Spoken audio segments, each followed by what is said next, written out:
This is a story about a haunted middle school told by a janitor. Before we start, please hit like and subscribe for more stories like this.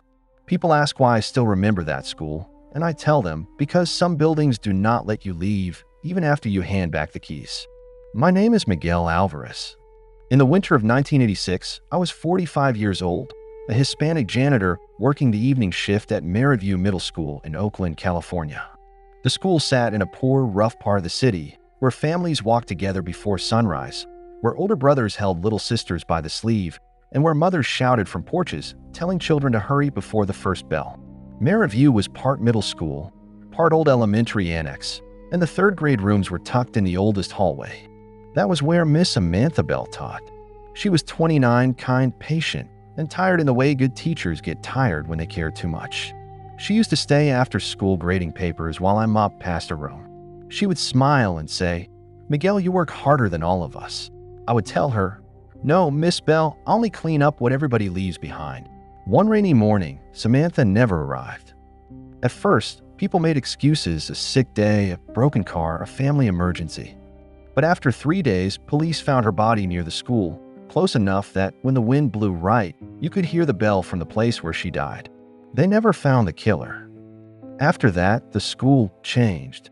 Children still laughed, teachers still taught, and the lunchroom still smelled like milk cartons and canned peaches. But when the sun went down around 5, Merritt View became something else.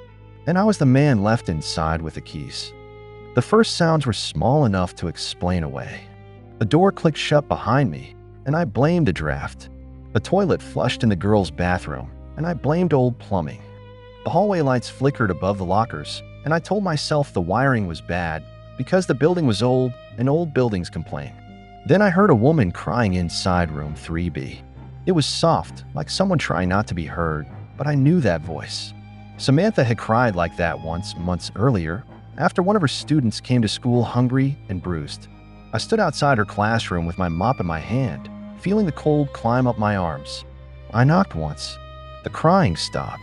I unlocked the door and pushed it open. The classroom was empty. The desks were straight, the chalkboard was clean, and her old chair sat pulled out from the teacher's desk, as if somebody had just stood up. Then I smelled her perfume, flowers and rain. I whispered, "Miss Bell." A piece of chalk rolled off the tray, fell to the floor, and snapped in half. The next night, I heard children laughing in that same wing after everyone had gone home. I opened classroom after classroom, calling, "Come on now, whoever is hiding, this is not funny." Nobody answered. At the far end of the hall, a shadow slid across the frosted glass of a door. It did not walk. It floated from one room to the next, too tall to be a child, too thin to be a man. Then every bathroom on that floor flushed at the same time. The pipes roared like the school was screaming, and from inside room 3B, Samantha's voice cried, "Miguel, don't let them forget me." I did not tell the principal because men like me needed steady work, and nobody gives keys to a janitor who says dead teachers are crying after dark. So I kept cleaning, and the school kept answering. At 6:15, the light in room 3B turned on by itself. At 6:30, the pencil sharpener growled in an empty classroom. At 7, the doors along the third grade wing opened one after another, slow and patient, like invisible hands were inviting me inside. One night, I found every child's desk turned towards Samantha's desk. On the chalkboard, one sentence had been written over and over until the words crossed each other like scratches. I was almost there. I called my wife, Rosa, from the office phone. There were no cell phones in our pockets back then, just that heavy black receiver and a cord twisted from years of nervous hands. I tried to sound normal. "Rosa, I may be late tonight." She said, "Miguel, you sound scared."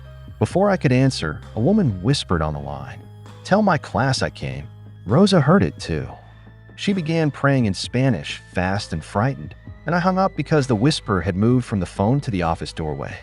The hallway outside was dark, though I had left the lights on. At the far end, a shadow floated beneath the exit sign, bending along the ceiling like smoke with a spine. Then the school bell rang. Not one clean ring, but a long, trembling scream. Lockers popped open. Papers flew from bulletin boards.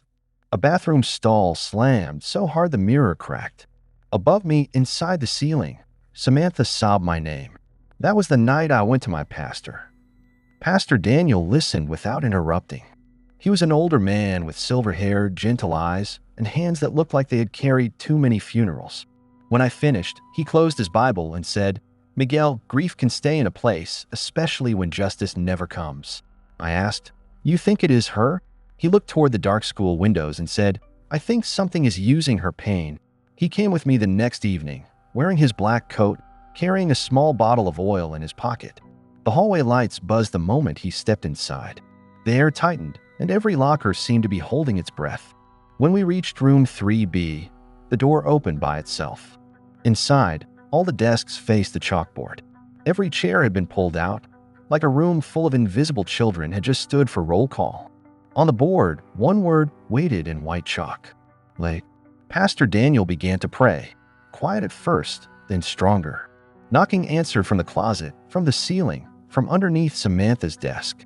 One knock, two knocks, three knocks, moving around us faster and faster. Then Samantha's voice came from the corner. "Why did nobody walk with me?" My heart broke before I had time to be afraid. Pastor Daniel raised his Bible and said, "Samantha Bell, you are seen, you are remembered, and this place does not own you." A tall shadow rose behind her desk, thin and faceless. It leaned toward us, and every desk scraped backward at once. The pastor prayed louder. The shadow bent, tore apart like smoke, and vanished into the ceiling. Somewhere down the hall, a woman exhaled. After that, the school went quiet. For 3 weeks, nothing happened. No crying, no flushing bathrooms, no doors closing behind me. The children returned to class, the teachers stopped whispering, and I almost convinced myself Pastor Daniel had ended it. But he warned me before he left that night, "Prayer can close a door, Miguel, but grief knows how to knock." He was right. The hauntings came back slowly, once every few months, always when winter returned, always when the sun disappeared too early. A door would click shut. A faucet would turn on by itself. Sometimes from room 3B, I would hear one tired sob and then silence. On the first anniversary of Samantha's death, I found a red apple on her desk. Beside it was a damp spelling test, yellowed at the edges. Across the top, in a child's handwriting, someone had written, "Miss Bell, I waited for you." The bell rang once. I turned, and all the classroom doors were open. At the end of the hall, Samantha stood under the exit sign, rain dripping from her coat, her canvas bag held against her chest. She did not look angry. She looked exhausted. She lifted one hand and pointed toward the alley door. Behind her, the faceless shadow appeared again. Samantha opened her mouth and whispered, "I was almost there." Pastor Daniel came back, and we prayed until sunrise. The shadow never showed itself again that night, but we could hear a woman crying somewhere under the floor, softer and softer, until there was only silence. I retired years later, with bad knees, tired hands, and memories I never told the new janitor. The school was remodeled, renamed, and painted brighter, but I know buildings remember.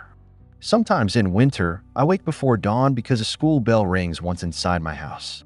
And before I open my eyes, I hear Samantha Bell crying in the dark, still trying to make it to school. Thank you for your support. And thank you for tuning into the darkest horror stories of your life. Some of the stories are based on true events or experiences. Please do us a favor. If you could hit like, share this video, and subscribe to our channel.